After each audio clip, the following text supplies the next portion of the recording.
వెంకటేశ్వరరావు గారు, డాక్టర్ సురేంద్ర గారికి thank you so much అండి. ఒక్కసారి చంద్రబాబు నాయుడు గారి వద్దకు రావాల్సిందిగా కోరుతున్నాం. అండ్ సింగర్ సింహ గారు ఈరోజు కార్యక్రమాల్ని వండర్ఫుల్ సింగర్ సింహ గారు ఈరోజు కార్యక్రమాన్ని అద్భుతంగా నిర్వహించారు. వారికి ధన్యవాదాలు. సురేంద్ర గారు థ్యాంక్ యూ అండి.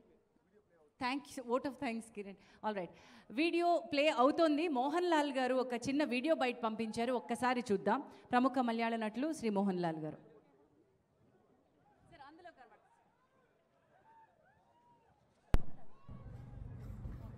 Nandamudi Taraga Ramarao, or NTR, as we all fondly know him, was a towering personality.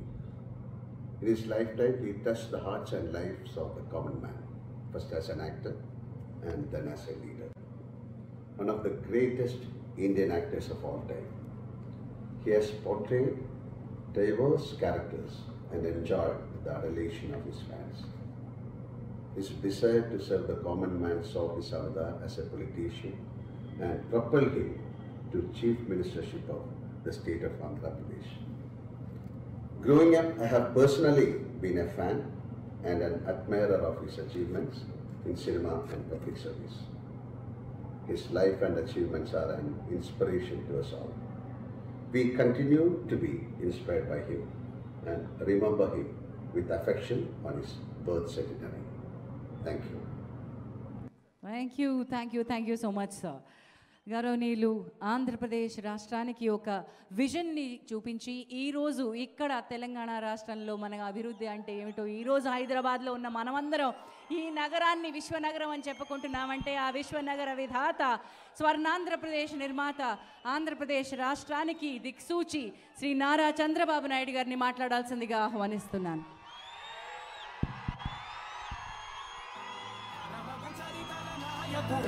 పలుతరములు మము పరిపాలించర స్వామికుడా, నవయుగమేధో సైనికుడా, సమయము తెలియని సేవకుడా, యువ నవ్యాంధ్రకు ప్రగతిని చూపర సాధకుడా, వైతాళికుడా.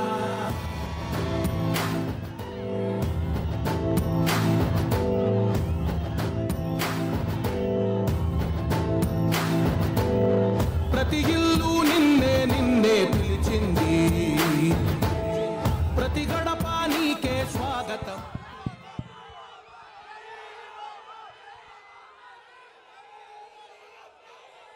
ఓకే అమ్మా.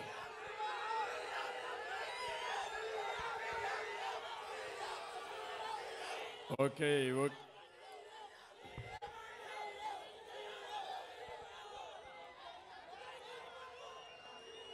గౌరవనీయులు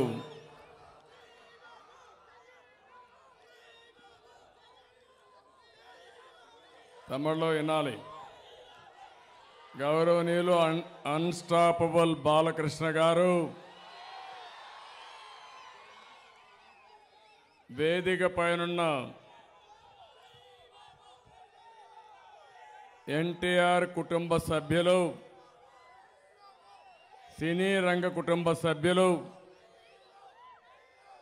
అదే మరిగా రాజకీయ నాయకులు, ఈరోజు మొత్తం తెలుగు జాతి వారసులందరికీ పేరు పేరున మనస్ఫూర్తిగా నమస్కారాలు, అభినందనలు, శుభాభినందనలు. 3 గంటల నుంచి నేను చూస్తున్నాను. ఎన్టీ రామారావు గారి పైనుండే అభిమానంతో ఈరోజు హైదరాబాద్ నగరంలో నివాళులర్పించడానికి మీరు చూపించిన శ్రద్ధ, ప్రముఖులందరూ విచ్చేసిన విధానం ఒక చరిత్రలో శాశ్వతంగా మిగిలిపోతుంది. ఎన్టీ రామారావు గారు ఒక వ్యక్తి కాదు, ఒక శక్తి, తెలుగు జాతి స్ఫూర్తి. తెలుగు జాతి ఉన్నంత వరకు ఎన్టీ రామారావు గారు వారి గుండెల్లో శాశ్వతంగా ఉంటారని చెప్పి మరొకసారి ఈ సభలో విజ్ఞప్తి చేస్తున్నా. ఈరోజు తెలుగు జాతి ఒకటి గుర్తుపెట్టుకోవాలి. ఎన్టీ రామారావు గారు రాకమునుపు తెలుగు జాతి పరిస్థితి ఏంటి, ఎన్టీ రామారావు గారు వచ్చిన తర్వాత తెలుగు వారికి, తెలుగు జాతికి వచ్చిన గుర్తింపు ఏంటో ప్రతి ఒక్కరూ నెమరు వేసుకుని ఆ మహానాయకుడికి, యుగ పురుషుడికి నివాళులర్పించాల్సిందిగా నేను మిమ్మల్ని అందరినీ కోరుతున్నా. ఈరోజు మన దేశంలోనే కాదు, మొత్తం మీరు చూస్తే 100 ప్రదేశాల్లో ఇలాంటి మీటింగులు పెట్టి నివాళులు అర్పిస్తున్నారంటే ఇది ఎవ్వరికీ సాధ్యం కాదు. అది ఒక్క ఎన్టీఆర్కే సాధ్యం. ఇంకా చరిత్రలో ఎవ్వరూ ఇది చెయ్యలేరని చెప్పి కూడా నేను మీకు తెలియజేస్తున్నా. చాలామంది నాయకులు మాట్లాడారు, సినిమా ప్రముఖులు మాట్లాడారు, కుటుంబ సభ్యులు మాట్లాడారు, ఆయన దగ్గర స్ఫూర్తి తీసుకున్న ప్రతి ఒక్కరూ మాట్లాడారు, ఆయనతో పనిచేసిన ప్రతి ఒక్కరూ మాట్లాడారు. నేను ఒకే ఒక విషయం ఈరోజు చెప్పాలనుకుంటున్నాను. అమెరికాలో కూడా తెలుగు హెరిటేజ్ డే కింద మన నాయకుడి నందమూరి తారక రామారావు గారి బర్త్డే సందర్భంగా 28 డిక్లేర్ చేశారంటే అది తెలుగు జాతికి ఎన్టీఆర్ తెచ్చిచ్చిన గుర్తింపు. ఆ విషయం మనందరం గుర్తుపెట్టుకోవాల్సిన అవసరం ఉంది. ఎన్టీఆర్ కూడా మామూలు వ్యక్తి. ఆయన యొక్క జీవితాన్ని 4 అంశాలుగా మీరు ఒక్కసారి ఆలోచిస్తే, ఒక పల్లెటూరులో పుట్టాడు, సాధారణ రైతు కుటుంబంలో పుట్టాడు, అందరి మాదిరిగానే కష్టపడి చదువుకున్నాడు. చదువుకున్నప్పుడైతే నేను ఆయనతో సొంతంగా మాట్లాడినప్పుడు మా ఇద్దరి మధ్యలో జరిగింది, ఆయన ఎన్నో కష్టాలు పడ్డాడు. మామూలుగా అయితే తల్లి పాలు పితికిస్తే టీ షాపుకి ఎత్తుకెళ్ళి ఆ పాలు అమ్మి మళ్ళీ విజయవాడ నుంచి గుంటూరుకు ట్రైన్లో పోయి చదువుకొని మళ్ళీ ఇంటికి వచ్చి ఇంటి పనులు చూసుకున్నాడంటే అది ఎన్టీ రామారావు గారి పట్టుదలని మరొకసారి మీకు తెలియజేస్తున్నా.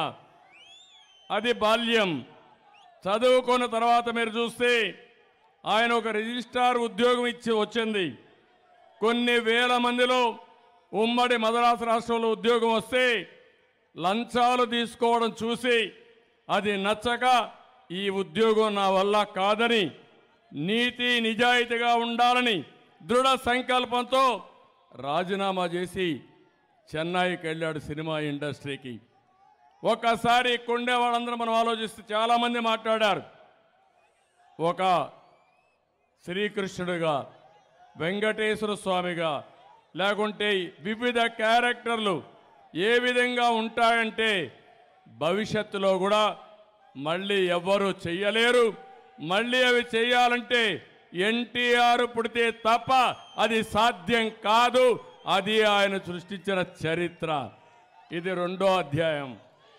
3వ అధ్యాయం ఆయన మీరు చూస్తే ఒక మానవత్వం మూర్తి భవించిన వ్యక్తి.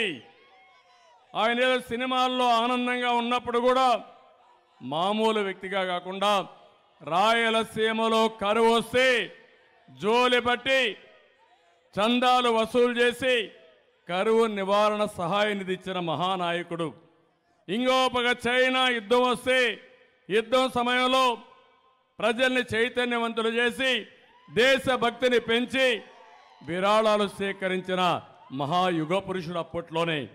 దివిసీమ పెద్ద ఎత్తున ఉప్పెన వస్తే కొన్ని వేల మంది చనిపోతే సాటి సినిమా నటులందరినీ తీసుకుపోయి రాష్ట్రమంతా తిరిగి జోలి బట్టి ఆయన ఇచ్చే డబ్బులే కాకుండా అందరి దగ్గర కలెక్ట్ చేసి ఇచ్చిన మహానాయకుడు. అది మానవత్వం. ఇలాంటివి చేసి మీరు 4వ అధ్యాయం ఆయన జీవితంలో చూస్తే రాజకీయాల్లోకి రావడం.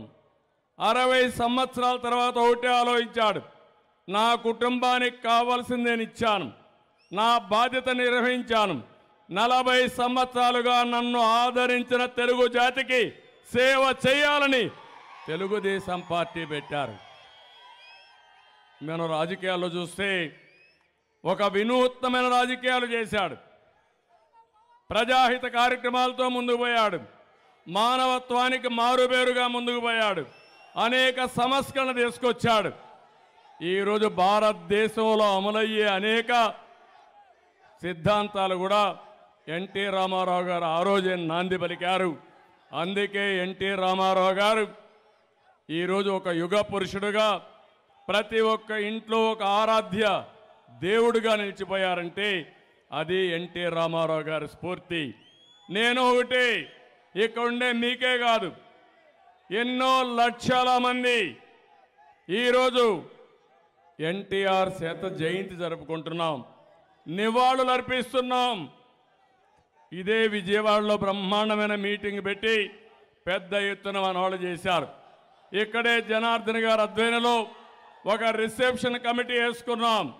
ఆ రిసెప్షన్ కమిటీ తటస్థులు అనుకునే వారందరినీ ఈ సమావేశానికి పిలిచి వివిధ రాజకీయ పార్టీ నాయకులను కూడా పిలిచి ఎన్టీ రామారావు గారి విశిష్టత తెలియజేయడమే కాకుండా నెమరు వేసుకోవడమే కాకుండా వారితో అనుబంధం ఉండే ప్రతి ఒక్కరికి సన్మానం చేయడం అనేది ఇది నిజమైన అనుభూతి, నిజమైన గుర్తింపు అని చెప్పి కూడా నేను మీకు తెలియజేస్తున్నా.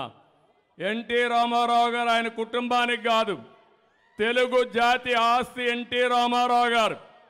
ఈ విషయం మీరు గుర్తుపెట్టుకోవాల్సిన అవసరం ఉంది. తెలుగు జాతి స్ఫూర్తి ఎన్టీ రామారావు గారు. ప్రతి ఒక్క వ్యక్తి మీరు గుర్తుపెట్టుకోవాల్సింది, ఒక్కసారి ఎన్టీ రామారావు గారి చరిత్ర నెమరు వేసుకుని ఒకసారి ఆయన జీవితాన్ని ఒక 5 నిమిషాలు మీరు ఆలోచించి మీరు ఏ సంకల్పమైనా చేయండి, ఆ సంకల్పం జయప్రదం అవుతుంది. అది ఎన్టీ రామారావుకు ఉండే శక్తి అని చెప్పి మరొక్కసారి తెలియజేసుకుంటూ, ఎన్టీ రామారావు గారు ఎన్టీఆర్ 3 అక్షరాలు. ఈ 3 అక్షరాలు ఒక మహాశక్తి. అందుకే ఈరోజు జనార్దన్ ఒక మాట చెప్పారు, ఆ కమిటీని మనస్ఫూర్తిగా ఆశీర్వదిస్తున్నాను.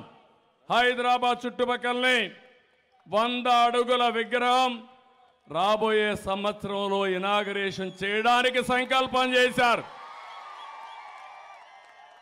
ఈ సంకల్పం ఈ కమిటీ చేశారు.